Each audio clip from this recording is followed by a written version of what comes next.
Eu tenho pregado esses livros na sequência. Nós estamos no capítulo 2, finalizando o capítulo 2 de Filipenses. E finalizamos mesmo hoje, onde nós leremos capítulo 2, do verso 19 ao verso 30.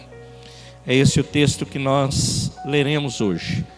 O tema da nossa mensagem é exemplo de servos a serem seguidos. Quem eram esses servos? Quem eram esses discípulos? Um é bem conhecido, é Timóteo. O outro não é tão conhecido. Aliás, a única vez que cita o nome dele, a primeira vez que cita o nome dele, é nesse texto, é nesse momento aqui, que é Epafrodito. Então, é muito interessante esses dois servos que Paulo escolhe para fazer aquilo que ele precisava fazer e ele não tinha como fazer. Porque, contextualizando, lembrando aos irmãos, Paulo estava preso em Roma. E essa prisão era uma prisão, o termo é prisão domiciliar, só para nós nos situarmos novamente. E nessa prisão domiciliar, ali tinha guardas que cuidavam dele, mas por ser domiciliar em Roma, ele tinha que pagar aluguel, as custas dele ali naquele lugar, ele precisava pagar ali, então custava para ele. Então essa igreja, ela foi muito importante para a vida dele, nesse contexto aqui, onde ele estava preso. Ele precisava da ajuda sempre desta igreja. Então, e Paulo, ele nos ensina muito, e estamos aprendendo aqui com esta igreja coisas extraordinárias. Então ele vai falar agora desses dois servos, que são dois exemplos a serem seguidos. Senhor, a tua palavra, ela é a verdade, ela é a verdade absoluta. Todas as coisas passam, estão passando e vão passar. Senhor, nós nos submetemos à sua grandeza, nós nos submetemos ao teu senhorio, nós nos submetemos e nos rendemos ao Rei dos Reis, Senhor dos Senhores, ao Deus Todo-Poderoso. Pai, fala conosco, nós queremos te ouvir e nós precisamos te ouvir, nós necessitamos do Senhor. Sem o Senhor, o que seria de nós? Sem o Senhor ter nos alcançado, o que seria de nós? Fala conosco em nome de Jesus. Amém e amém. Amém, igreja? Então vamos ao texto, Filipenses capítulo 2. Eu vou ler do 19 até o 24. Espero no Senhor Jesus enviar-lhes brevemente Timóteo, para que eu também me sinta animado quando receber notícias de vocês. Não tenho ninguém como ele.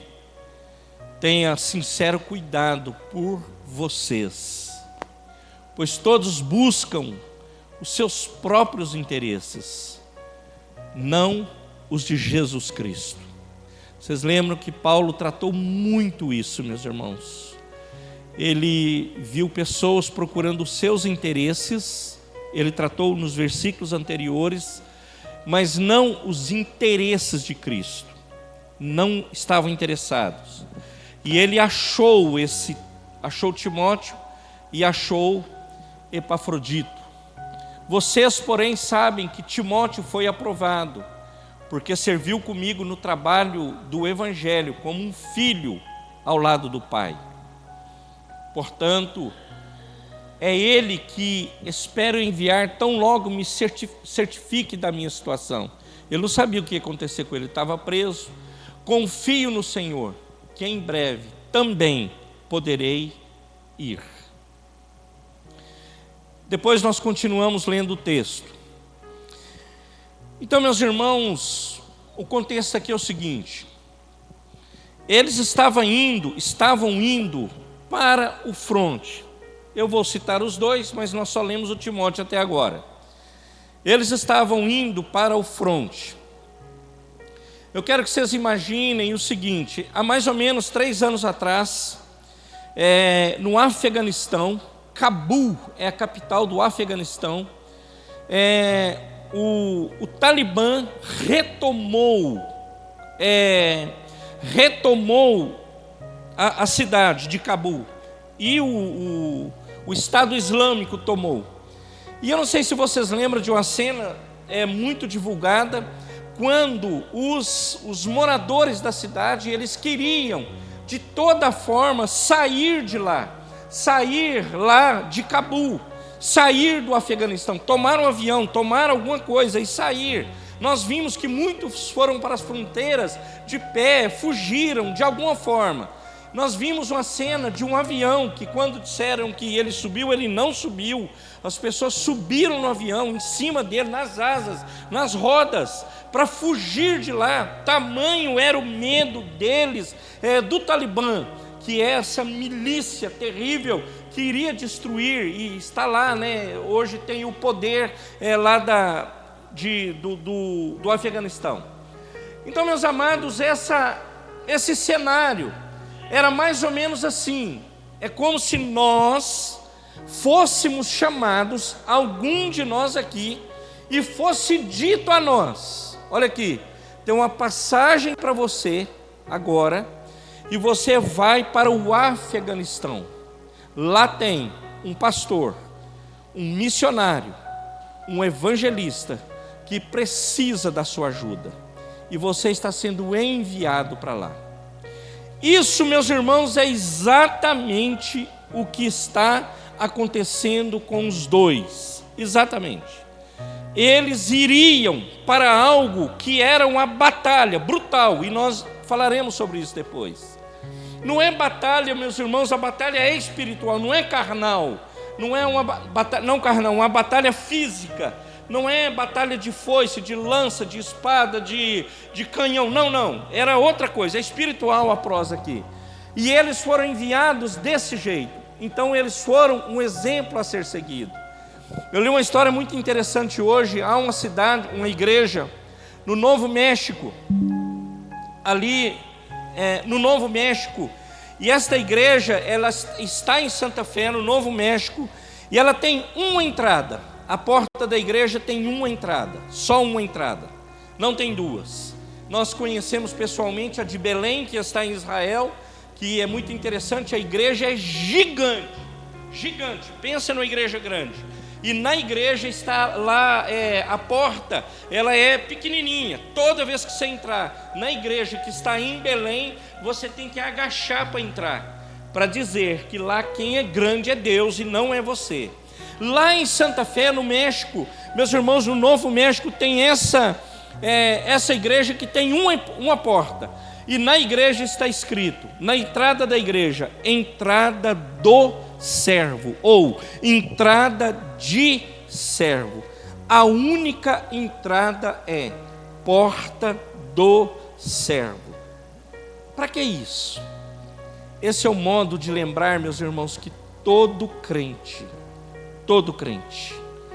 a única coisa que ele deve fazer, o seu chamado, é para servir o seu Senhor e Mestre Jesus Cristo.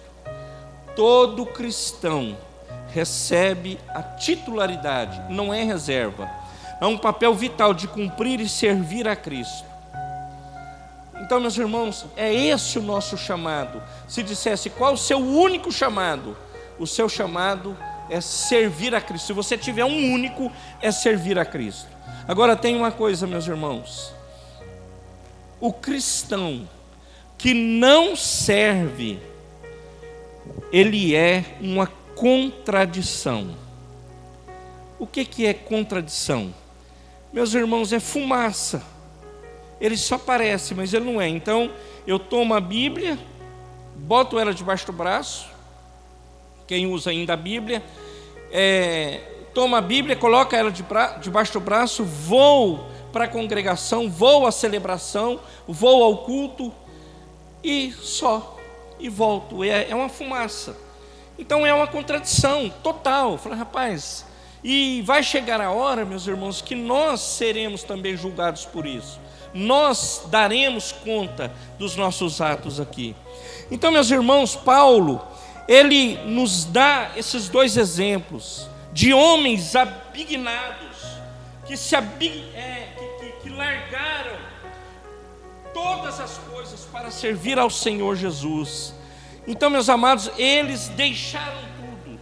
Eles estavam dispostos a derramar as suas vidas até a morte. Então, meus amados, ele dá esse exemplo de altruísmo.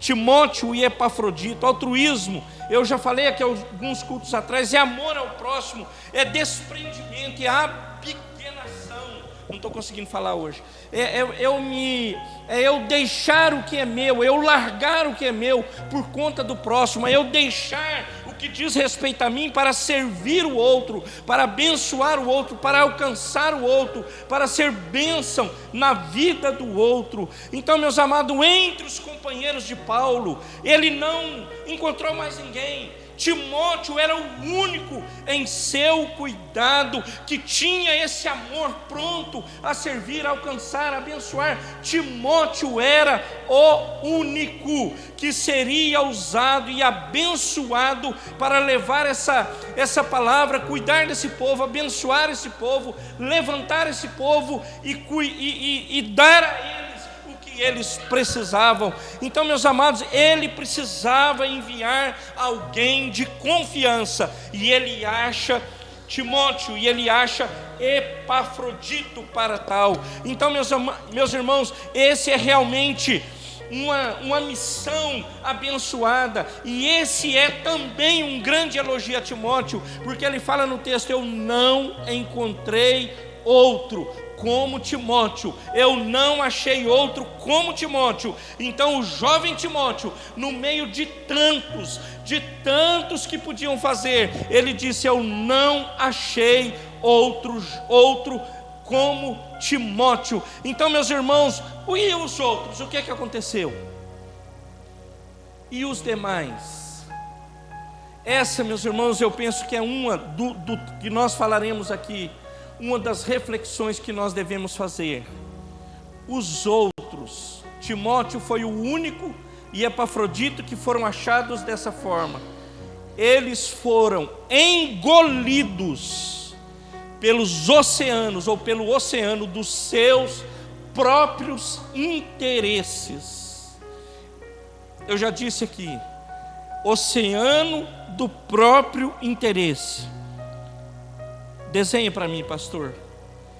Amado, eu me preocupo mais comigo. E deixa eu te dizer, o Senhor sabe o que está no nosso coração. O que interessa para mim é eu me dar bem. O que vai acontecer, estou pouco me lixando. Eu preciso me dar bem. Então os outros, os interesses particulares deles falaram mais alto do que a obra de Deus. Agora, Timóteo e Epafrodito não, eles disseram: estou aqui, estamos aqui, e eles seguem a direção do Paulo. Então, meus amados, nós precisamos entender isso. Eles ficaram, meus irmãos, lá ligados,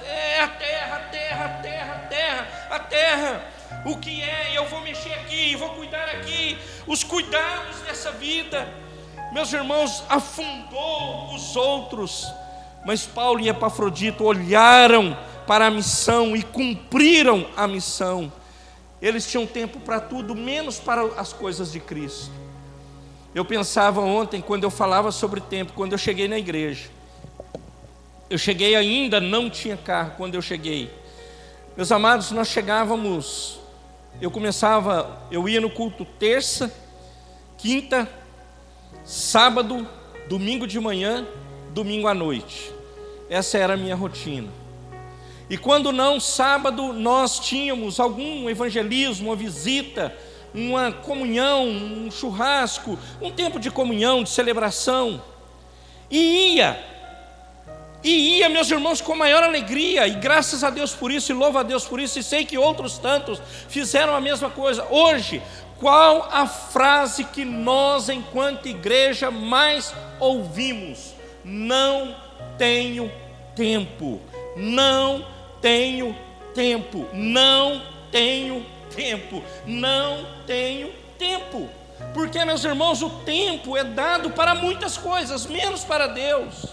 O tempo é dado para muitas coisas, menos para o Senhor. E nós acostumamos, infelizmente, a dar o resto para Deus. É se der tempo, é se eu tiver assim, e se eu tiver assado, e se isso, e se aquilo. Querido, nós precisamos rever os nossos conceitos. Nós precisamos rever o que verdadeiramente importa para nós. Nós precisamos rever o que realmente é bênção para a nossa vida e entender que primeiro é o Senhor, primeiro é Deus, primeiro é aquele que nos guia, primeiro é aquele que está nos guiando para a eternidade, e é Ele que nos abençoa. Então, meus amados, hoje, quando a pessoa vem um domingo na semana, um culto na semana, meus irmãos, já acham assim que é um absurdo isso. Irmãos, oração nem se fala mais. A maioria das igrejas não tem mais culto de oração, a maioria. Nós estamos tentando, pelejando com o culto online. No online nós não conseguimos angariar pessoas para participar. Isso, meus irmãos, é mundo afora. Quase que toda igreja terminou o culto de oração, terminou o culto de ensino, porque, meus irmãos, os homens que lideram, as mulheres que lideram, não tem como fazer, e aí eles vão inventando outras dinâmicas, outras coisas, mas essas coisas que nós aprendemos nos primórdios tempos, isso está, meus irmãos, em muitas igrejas acabado. E nós precisamos orar enquanto igreja, nós precisamos aprender enquanto igreja, nós precisamos servir enquanto igreja, nós precisamos ser servos, meus irmãos, que são abençoados e que são usados por Deus em nome de Jesus. Amém, igreja? 26, Gabriel, por favor.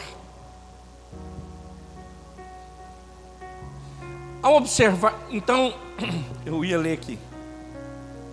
Pois ele tem saudade de todos vocês, está angustiado porque ficaram sabendo que ele esteve doente. De fato ficou doente, quase morreu. Deus, porém, teve misericórdia dele, não somente dele, mas também de mim, para que eu não tivesse tristeza sobre tristeza. Por isso, logo enviarei para que, quando o virem novamente, fiquem alegres e eu fique menos preocupado. Peço que vocês o recebam no Senhor com grande alegria e honrem homens como este, porque ele quase morreu por amor à causa de Cristo, arriscando a vida para suprir a ajuda que vocês podiam me dar. Volte o 29, por favor.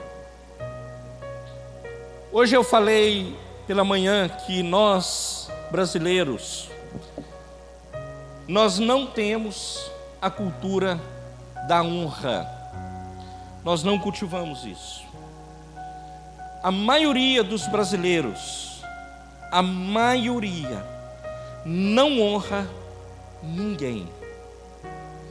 A maioria não honra, por exemplo, a pessoa que o ajudou, a pessoa que o discipulou, a pessoa que o, de alguma forma, ajudou, liderou ele, ou acompanhou, chorou com ele, orou com ele, caminhou com ele. A maioria não honra.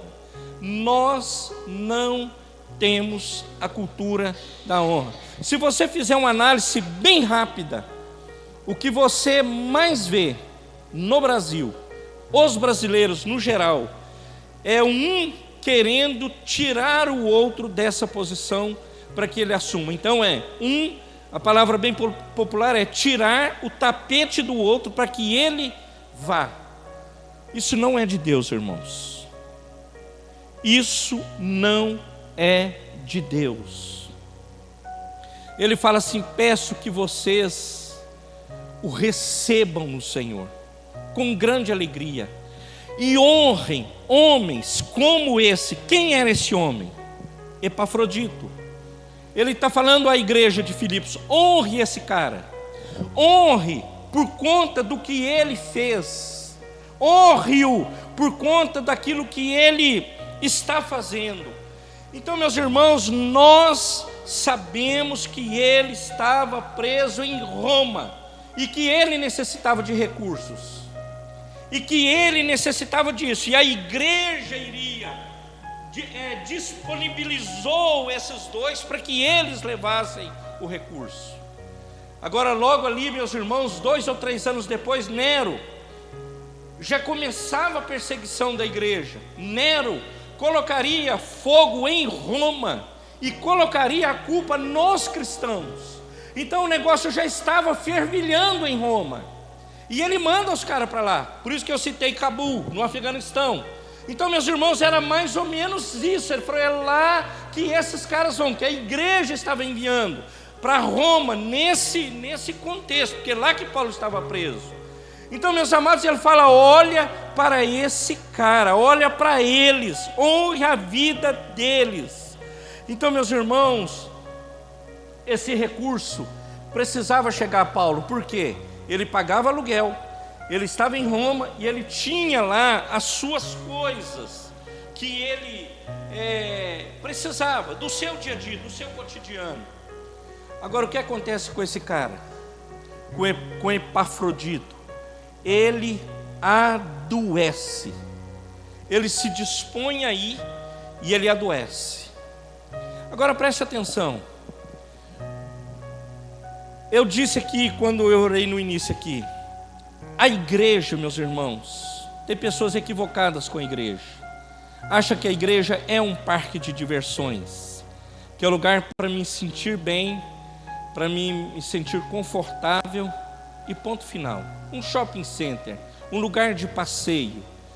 Irmãos, igreja não é isso. Eu gostaria que vocês entendessem. Eu gostaria que nós entendêssemos o que é a igreja do Senhor.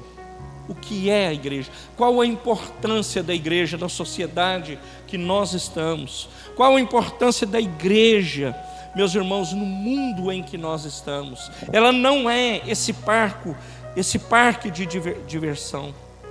Então, meus amados, ele vai lá e ele adoece em Roma, e adoece gravemente. Gravemente. Uai, pastor, então o cara está fazendo a obra, ele é enviado missionário, e ele vai para lá e adoece? Adoeceu. E digo mais, oraram por ele e ele não foi curado. Acontece isso, pastor? Acontece. Tem oração que o cara levanta e tem oração que não levanta, porque não é eu, não é você, é Deus que sabe o que vai fazer. E com Epafrodito não foi diferente. Não foi diferente. Agora tem muitas pessoas que ficam com esses questionamentos. O porquê disso? O porquê daquilo? Porquê que não cura? Porquê disso? Porquê morreu? Porquê não morreu? Irmãos, nós somos do Senhor e a Ele pertence todas as coisas. E nós devemos crer que Ele é soberano e que Ele cuida de nós e que Ele é o abençoador da nossa vida. Ele adoece, meus irmãos, por conta do trabalho. Qual era o trabalho de Epafrodito em Roma? Paulo estava preso, eu imagino. Paulo falava assim: Epafrodito, tem uma família lá, precisa de levar uma cesta básica. Epafrodito, tem um cara lá que precisa levar uma oração, uma visita, alcança, vai lá, capina um lote, vai lá e faz isso. E Epafrodito foi, fazendo, adoeceu o cara, fazendo a obra de Deus, porque a igreja não é parque de diversão e não é shopping center. Então, meus amados, ele não importou com isso, ele se dispôs, segue essa viagem, adoece gravemente, mas como Paulo, e Paulo já sabia disso, ele fala assim: a minha vida ela é preciosa para o Senhor. Eu me arrisco em prol do reino. Eu imagino se chegasse esse telegrama para mim, né? Falou, você vai para o Afeganistão, para Cabul. Será qual seria a minha reação? Será se eu iria ou não? Será se iríamos?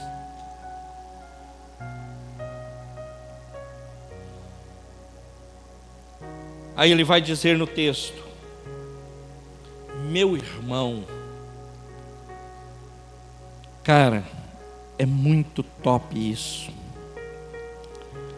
Irmão é aquele que pega junto em tudo.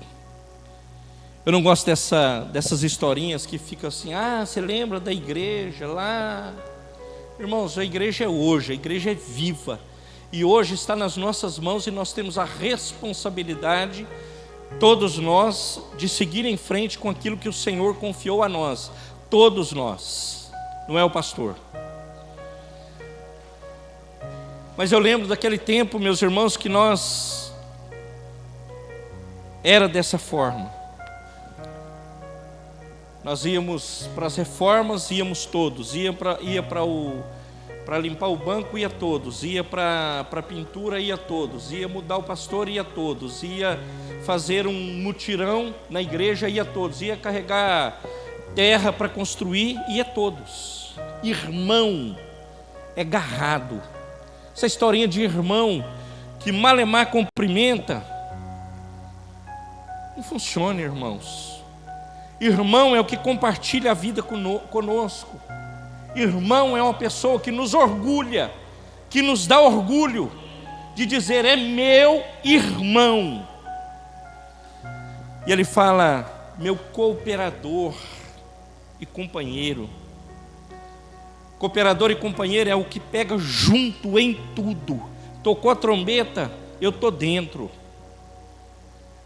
Disseram que vai ter um ajuntamento, eu vou. Mas eu estou sem tempo, eu vou sem tempo. Mas está frio, eu vou assim. Está quente, eu vou também. Eu não tenho condução, vou também. Isso, meus irmãos, é um cooperador e companheiro.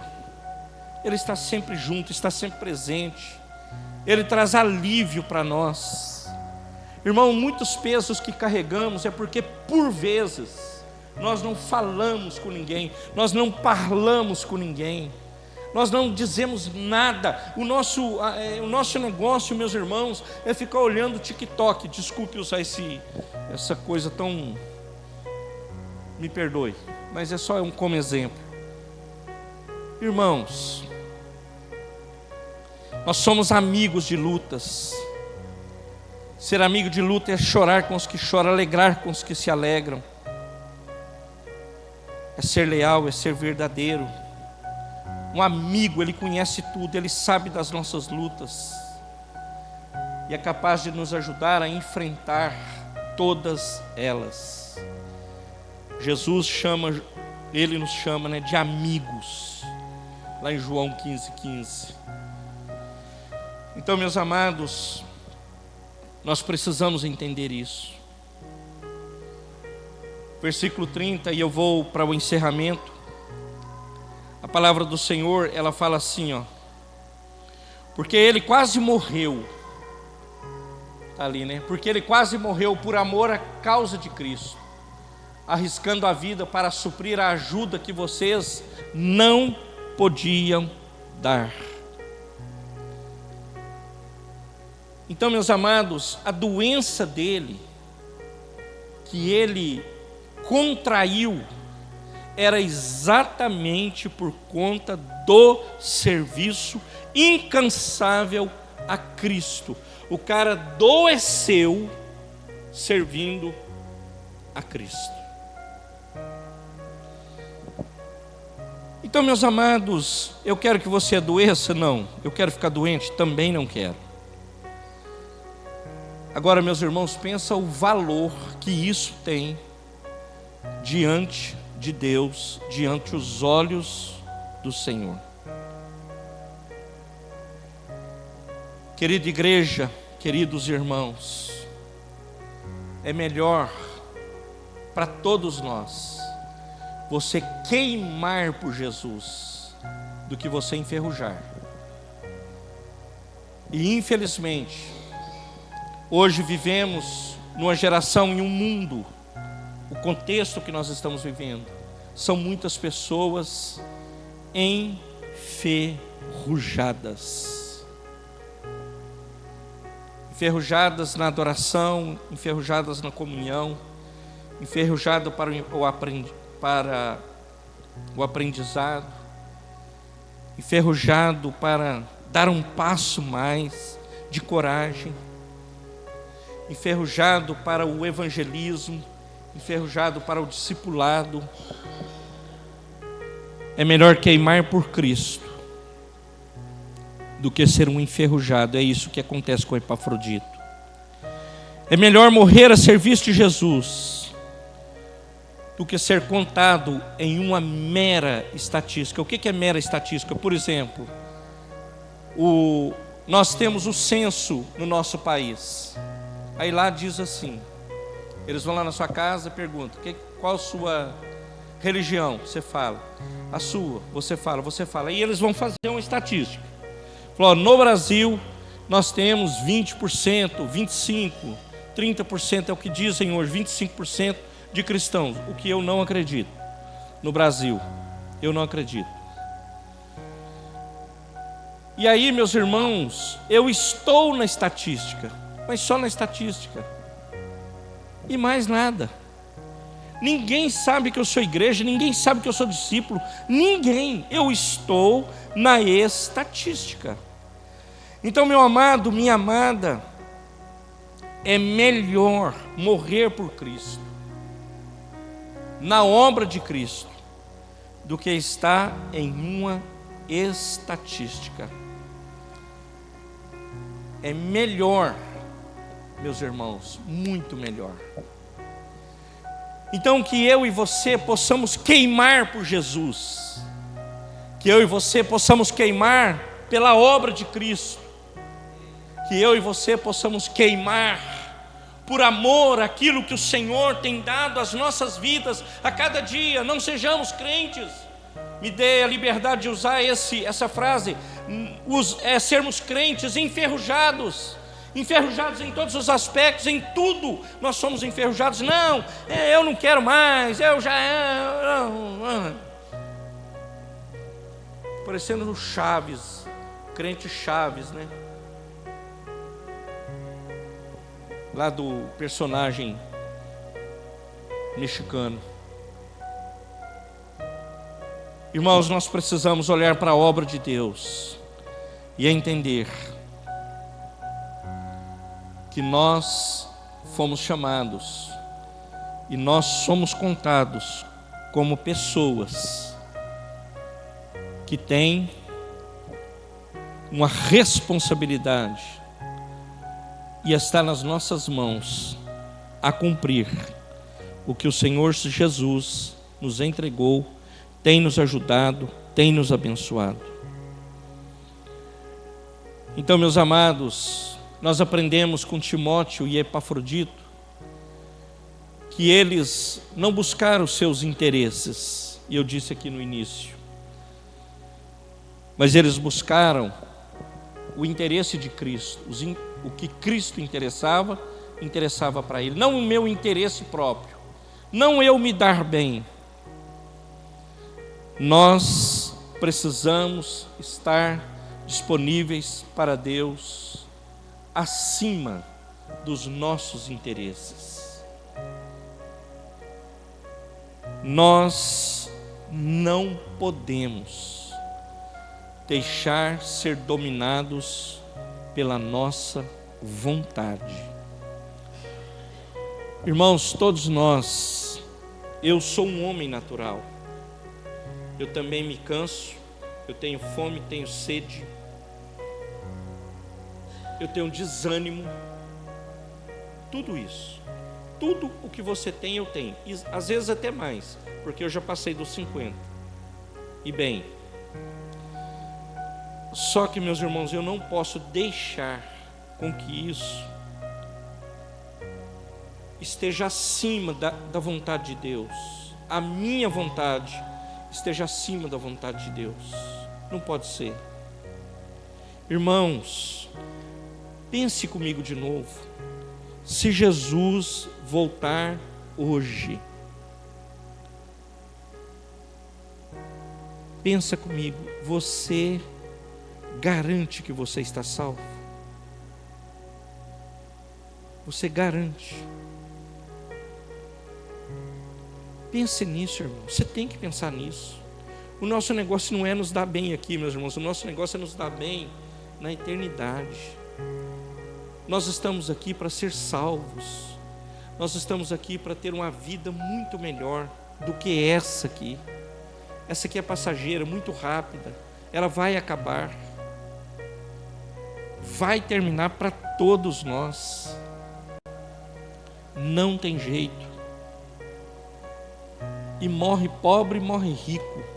Morre doutor e morre analfabeto. Todos vão morrer. E todos, um dia, se apresentarão diante do Senhor. Todos nós. Então, meus amados, não deixe a sua vontade te dominar.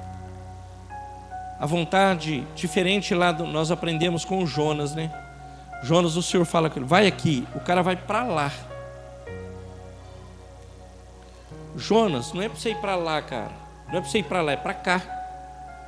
Aí vai o barco e peixe grande, aquele negócio todo. E aí o Jonas tem que voltar para trás. Escuta a voz de Deus, ora, Deus ouve a oração dele, ele se levanta, se recompõe e vai fazer a obra, e vai fazer a missão. Precisava de todo essa história? Não. Era só ele ter obedecido. É só eu obedecer. É só eu cumprir, irmãos. E as coisas, elas vão acontecendo, e elas vão chegando até nós, e elas vão vindo. É assim que funciona. É assim que funciona comigo e com a maioria que eu conheço. Agora, eu preciso estar de olho na palavra, estar de olho no que ela está dizendo, o que a palavra de Deus está dizendo, irmãos. Então hoje, como exemplo, siga o exemplo de Timóteo e Epafrodito. Timóteo era um jovem pastor, jovem, tinha tantos mais experientes do que ele, com certeza, mas Paulo achou ele e disse, é esse cara. Epafrodito, pelo nome, meus irmãos, era um cara como nós. Ele era talvez de uma família de ímpios, idólatras, que seguiam outros deuses, como nós. Mas ele é um homem comprometido com a verdade, comprometido com a palavra, mudado pela verdade, mudado pelo Evangelho. Ele vai cumprir a vontade do Senhor. Ele vai fazer a vontade de Deus. E se morrer, eu estou aprendendo com o Paulo, se morrer para mim é ganho, não tem problema. Querido, querida, que nós possamos olhar para a palavra de Deus, entendendo que Ele é o que nos serve. E um cristão que não serve é uma contradição. Cristão que não serve, não tem como. Nós precisamos servir. Eu preciso, você precisa, nós precisamos, todos nós. Amém, igreja? Amém, igreja? Se coloque de pé e nós vamos orar.